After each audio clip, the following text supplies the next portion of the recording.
Hello नमस्कार साथियों, स्वागत है आप सभी का अपने यूट्यूब चैनल संदीप बिगनर में। देखिए, आज जो हम बात करने वाले हैं, आज हम बात करेंगे आपकी यूपी पुलिस की नई भर्ती को लेकर के। आप सभी इतने दिन से इसका इंतजार कर रहे हैं और इंतजार के साथ साथ ही आप अपनी मेहनत से बहुत अच्छे तरीके से तैयारी कर रहे हैं। ठीक है, किसी चीज़ की हम तैयारी करते हैं तो हमें एक पॉजिटिव उम्मीद ही रहती है कि भर्ती बोर्ड से हमारा नोटिफिकेशन आएगा, हमारे लिए कुछ खुशखबरी आएंगी, कुछ अच्छी चीज़ें आएंगी। लेकिन ऐसा होता है कभी कभी कि जो चीज़ हम उम्मीद कर रहे हैं उसका थोड़ा सा अपोजिट हमें देखने को मिलता है, थोड़ा सा मन एकदम विचलित सा हो जाता है। तो ऐसा ही हो रहा है कुछ यूपी पुलिस की न्यू वैकेंसी को लेकर के। हो क्या रहा है, जैसा कि आप सभी को पता है कि एक अखबार की कटिंग आई कल, उससे थोड़ी सी हलचल हो गई है। और हलचल जो आप सबके अंदर हो रही है, इसमें आप सबकी कोई गलती भी नहीं है, क्योंकि आप सबने एक इंतजार का एक दायरा रहता है वो पार कर दिया आपने इंतजार करते करते। तो उसी के ऊपर हम बात करेंगे। आप सबने वैसे वो कटिंग देख ली होगी, ठीक है, और नहीं भी देखी है तो आपको मैं बता रहा हूँ, आप यहाँ देख सकते हैं। तो देखिए कटिंग में क्या है, हम उसके ऊपर बात करेंगे। सबसे पहले हम बात करते हैं कि लेटेस्ट अपडेट क्या है उस कटिंग को लेकर के, यानी कि जो कटिंग आई उसमें अपडेट क्या है। तो देखिए अपडेट में आपको बताऊं, थोड़ा सा पीछे चलते हैं। अब जो उसमें कटिंग में जो अपडेट आई उससे थोड़ा सा पीछे चलते हैं।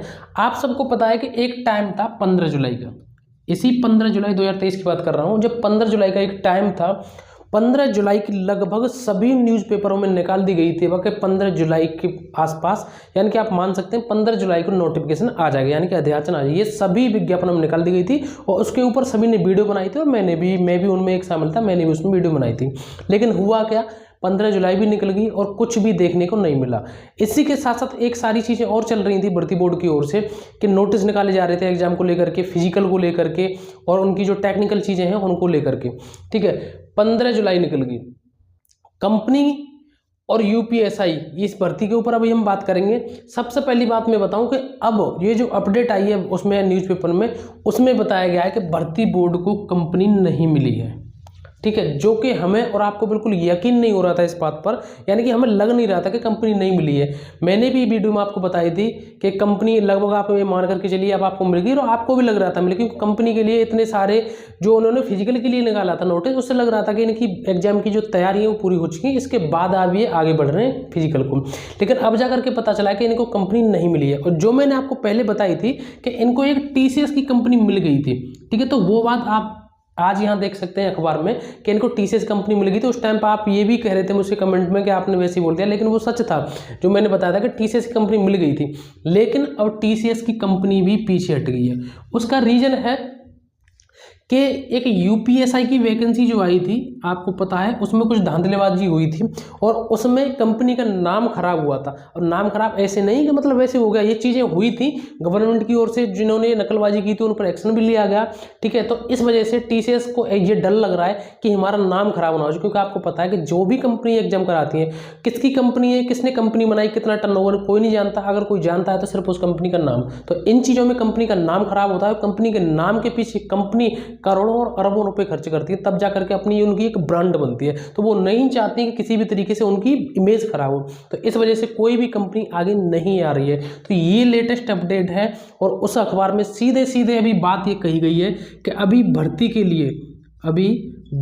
लिए अभ्यर्थियों को इंतजार करना पड़ेगा, भर्ती के लिए इंतजार करना पड़ेगा। ठीक है, अभी मैं ये भी बताऊंगा आपको कि इसमें क्या बताया गया कि भर्ती कब तक आएगी। ठीक है, अब बात यह है कि अब इतना इंतजार करना पड़ेगा तो वैकेंसी फिर आएगी कब, कहीं ऐसा तो नहीं अगली साल चला जाए। अगर अगली साल चली गई वैकेंसी तो आपको पता है फिर आचार संहिता लगनी है, और आचार संहिता आप सबको पता है कि जनवरी में लग जाएगी, जनवरी में लग जाएगी। और जनवरी में भी आप ये मान करके चलिए कि 10 से 15 जनवरी तक लास्ट आपकी जो आचार संहिता लग जाएगी, क्योंकि आपको पता है कि चुनाव होने हैं। ठीक है, तो इसलिए आचार संहिता लग जाएगी। आचार संहिता लगने के बाद कोई भी नया अध्याचन आउट नहीं हो सकता, कोई भी न्यू वैकेंसी नहीं आ सकती। अगर आती है तो परमिशन लेनी पड़ती है चुनाव आयोग से, और वो चुनाव आयोग किसी भी कीमत पर देगा नहीं अनुमति। इसलिए बाद में आप ये मत सोचना कि वैकेंसी आ जाए, बाद में वैकेंसी आएगी ही नहीं। तो अब बात यह है कि वैकेंसी उससे पहले आएगी या नहीं आएगी। तो देखिए आप सबको पता है कि जो आचार संहिता आपकी जनवरी में लग जाएगी, और उससे पहले इन्होंने अब न्यूज़पेपर वालों ने क्या कहा है कि दिसंबर तक आपकी जो वैकेंसी है वो आ सकती है। अब इस चीज़ के आसार कैसे लग रहे हैं कि आ सकती है नहीं आ सकती है, क्योंकि आपको पता है कि ये हमारे प्रदेश के मुख्यमंत्री साहब ने भी बोली थी कि आपकी जो जॉइनिंग है वो दिसंबर तक कर दी जाएगी। लेकिन जॉइनिंग तो छोड़ो, अभी यह नोटिफिकेशन भी नहीं आया है, तो चुनाव के मद्देनजर रखते हुए इस चीज़ को ये नोटिफिकेशन निकाल सकते हैं। ये बात कहीं ना कहीं ऐसा लग रही है कि ये शायद सच हो जाए। अब आप ये मुझे गलत बोलो या किसी और को गलत बोलो, क्योंकि आपको पता है हमारा काम था आपको संभालने का मतलब ये नहीं कि आप मुझसे कोई छोटे में बहुत बड़ा हूँ, नहीं, आप और हम सभी भाई बहन एक बराबर के हैं। लेकिन फिर भी मेरी जिम्मेदारी बनती थी कि आप अच्छे तरीके से तैयारी करिए, वैकेंसी आपकी तब आ जाएगी जैसी जो सूचना मिलती थी। लेकिन अब जो सूचना है वो मैं आपको बता रहा हूँ। अब आप इसमें मुझको कुछ गलत कहें, किसी और को कहें, तो इसमें ना तो आपकी गलती है ना मेरी गलती। जो अपडेट मिल रही है वो मैं आपको बता रहा हूँ, ठीक है। तो इन्होंने बताया है दिसंबर की, और उससे उम्मीद ये लग रही है क्योंकि अगर दिसंबर तक इनकी जॉइनिंग तो हो ही नहीं पा रही है, वो तो आपको ही दिख गया। लेकिन कम से कम एक बात कहने को तो हो ही जाएगी जो गवर्नमेंट की, कि दिसंबर तक आपका नोटिफिकेशन निकल गया तो कम से कम ये तो हो जाएगी कि आपकी वैकेंसी आ गई। तो इस वजह से उम्मीद लगाई जा रही है कि आपका जो नोटिफिकेशन है वो अब दिसंबर में ये निकाल देंगे। अभी निकालेंगे या नहीं निकालेंगे इसकी अभी कोई गारंटी नहीं है, ठीक है। तो इस वजह से ये अपडेट थी। अब बात आती है कि क्या अब हम उम्मीद छोड़ दें। तो देखिए मैं आपको बताऊं, ये तो मैं बिल्कुल भी नहीं कहूँगा उम्मीद छोड़ दें, क्योंकि आप सालों से मेहनत कर रहे हैं, ठीक है। आप सालों से मेहनत कर रहे हैं और मैं 2 सेकंड बोल के ये कह दूं कि आप इस भर्ती की तैयारी मत करिए, तो इस चीज़ में ये सबसे बड़ी गलती होगी मेरी, क्योंकि आप इतनी मेहनत कर रहे हो। तो दोस्त, इतनी आपकी जो मेहनत है उसको बेकार मतलब मैं तो नहीं करने दूंगा आपको। और ना आप कोई भी ऐसा फैसला लें, ऐसा फैसला नहीं लें बिल्कुल भी कि आपकी जो मेहनत है बेकार हो जाए। आपको बिल्कुल भी उम्मीद नहीं छोड़नी। अब आपको करना क्या है, पहली बात तो यह है दिसंबर का मात्र 1 से 1.5 महीना है, ठीक है। दिसंबर में कहिए इन्होंने, नवंबर निकल गया, ठीक है। अब आपको पास बची दिसंबर और जनवरी। अगर जनवरी के इन्होंने 10-15 जनवरी तक भी नोटिफिकेशन निकाल दिया, दिसंबर और 10-15 जनवरी, आप ये मान सकते हैं कि आपके पास 1.5 महीना है। जब आपने इतने सालों से इंतजार कर लिया तो आप 1.5 महीना तो कर ही सकते हैं, क्योंकि आपने जो मेहनत करी है ना, आपने जो मेहनत करी है, आपने जो इंतजार इस भर्ती का किया है, ठीक है, उसके लिए मैं आपकी तारीफ करता हूं। और मैं ये बिल्कुल यकीन से कह रहा हूं, अगर आपने सच्चे मन से ईमानदारी से मेहनत करी है तो आपकी पढ़ाई कभी बेकार नहीं जाएगी। मेरे कहने से उम्मीद बिल्कुल भी मत छोड़ना।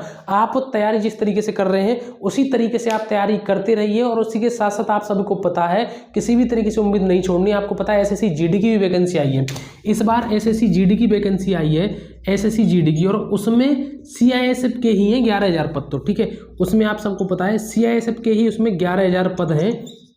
तो ये मौका आप वहाँ भी अपनी पढ़ाई को बिल्कुल इसका फ़ायदा उठा सकते हैं, क्योंकि आपको पता है कि सभी जगह 4 सब्जेक्ट यहाँ हैं, चारों सब्जेक्ट वहाँ हैं। पहली बात तो मैं उससे पहले आपको एक बात बता दूं कि अगर आप SSC GD की तैयारी कर रहे हैं तो उसके लिए अगर हम एक बेस्ट बुक की बात करें तो वो आप ये पूजा पब्लिकेशन की बुक ले सकते हैं। ये आपके नवीन पैटर्न पर आधारित है। जिस तरीके से आप जो आपका SSC GD का पेपर हो रहा है, इसमें 6 सॉल्व पेपर हैं, उनको लगा करके आप ये अंदाजा लगा सकते हैं किस तरीके से SSC GD का पेपर आता है। इसमें शुरुआत में ही आपको पता है करंट अफेयर बहुत उपयोगी होती है सभी एग्जाम के लिए। इसमें आपको करंट अफेयर मिल जाती है, और इसमें जितने भी आपके सब्जेक्ट हैं, चाहे मैथ हो, रीजनिंग हो, हिंदी हो, चाहे GS हो, वो सभी सब्जेक्ट आपको एक बुक में ही मिल जाएंगे, और बहुत अच्छे तरीके से डिटेल से इसमें एक्सप्लेनेशन दिया गया है। अगर आपको ये बुक परचेज करनी है SSC GD के लिए तो इसकी लिंक मैंने डिस्क्रिप्शन में दे दिया, वहां से इस बुक को परचेज कर सकते हैं। दूसरी बात यह है कि आप अपनी तैयारी का यहाँ कैसे फायदा उठा सकते हैं SSC GD में। तो आपको पता है, देखिए यहाँ मैथ आएगा, यहाँ रीजनिंग आएगी, यहाँ हिंदी आएगी, यहाँ आपकी GS आएगी, तो वही सब्जेक्ट यूपी पुलिस में है। तो इसलिए दोस्त मेरा निवेदन है आपसे, आप सभी भाई बहनों ने बहुत अच्छी तरीके से पता ना किस किस कंडीशन में रह करके अपनी ये तैयारी करी है, और आप आज इस मुकाम पर पहुंचे हो। यानी कि मुकाम पहुंचने का मतलब आप अपनी पढ़ाई के इस लेवल पर पहुंच गए हो कि अगर कल एग्जाम हो जाए तो आप एक अच्छा स्कोर करोगे। तो इसलिए मैं आपसे बिल्कुल भी नहीं कहूँगा कि आप उम्मीद छोड़ दें, क्योंकि मैं ये जो यूट्यूब चैनल है मेरा, मैं आपको वीडियो के माध्यम से ये चीज़ समझा रहा हूँ, तो इसका मतलब वो बेकार ही रही अगर मैं आपसे कह दूँ कि आप उम्मीद छोड़ दो, आप अपनी पढ़ाई छोड़ देंगे, बेकार हो गया सब। ऐसा मैं नहीं करूँगा, ना आपसे कहता हूँ कि आप ऐसा करिए, ठीक है। तो आप ये बिल्कुल भी मत करिए कि आप अपनी पढ़ाई छोड़ें। अच्छे तरीके से अपनी पढ़ाई में जिस तरीके से लग रहे हैं वैसे लगे रहिए, ठीक है। और उम्मीद करते हैं कि आपकी जो वैकेंसी जिस हिसाब से बता रहे हैं उस हिसाब से आ जानी चाहिए। और इसमें बहुत सारे बच्चों का ये भी नुकसान हो रहा है कि एज को लेकर के कुछ भाई बहन ऐसे हैं जो ओवरेज की बिल्कुल लाइन पर खड़े हैं, उन्हें ये डर लग रहा है कहीं ओवरेज नहीं हो जाए, ठीक है। तो इसलिए बस मैं आपसे लास्ट में ये कहना चाहता हूँ, देखिए अब ये वैकेंसी निकलेगी तभी निकलेगी, ना आपके हाथ में है ना हमारे हाथ में है। बस आपसे मैं इतना ही कहना चाहता हूँ कि आप अपनी अच्छी तरीके से तैयारी करिए और SSC GD पर इस समय ध्यान दीजिए, अगर आपको सिलेबस वाइज कोई एग्जाम देना है तो, क्योंकि आपको पता है यही सिलेबस आपका यहाँ था, वही सिलेबस यहाँ है, ठीक है। उसके लिए थोड़े से PYQ लगा लीजिए SSC GD के लिए, उसमें आपको एक अंदाजा हो जाएगा PYQ IQ से कि हमारा जो पेपर है वो ऐसे जीडी का किस तरीके का आता है। ठीक है, तो दोस्तों आज बस आपके लिए इतना ही। अब मिलेंगे अगली नई वीडियो में। अगर आपको कोई डाउट है, कोई बात है, आप कमेंट करके बता सकते हैं। यूट्यूब चैनल पर अगर नए आए हो तो एक बार चैनल को जरूर सब्सक्राइब कर लें। हमारा एक टेलीग्राम ग्रुप है, उसको ज्वाइन कर लें। तो दोस्तों आज के लिए बस इतना ही। अब मिलेंगे अगली नई वीडियो में एक नए टॉपिक के साथ। जय हिंद, जय भारत।